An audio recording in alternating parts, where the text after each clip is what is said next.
Baik, Assalamualaikum warahmatullahi wabarakatuh. Sebelumnya, perkenalkan, saya Sudila Putri Rima dengan NIM 2014010104 dari Prodi Pendidikan Agama Islam Fakultas Tarbiyah dan Keguruan UIN Imam Bonjol, Padang. Sebelumnya di sini saya akan membahas mengenai bagaimana cara membuka dan membentuk suatu pembelajaran. Untuk hal pertama ini, di sini saya akan menjelaskan mengenai bagaimana sih cara membuka suatu pembelajaran.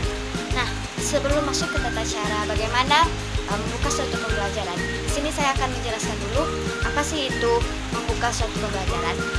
Membuka suatu pembelajaran atau pendahuluan ini merupakan suatu awal kegiatan dalam proses pembelajaran yang mana ditujukan untuk membangkitkan motivasi serta memfokuskan perhatian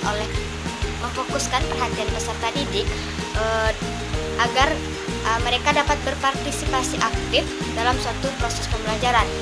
Nah, untuk selanjutnya itu bagaimana sih cara-caranya agar seorang pendidik atau guru dapat membuka suatu pembelajaran ketika mengajar.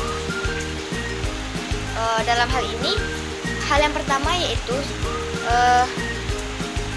yaitunya dengan cara seorang pendidik ketika memasuki suatu kelas hendaklah ia mengucapkan salam.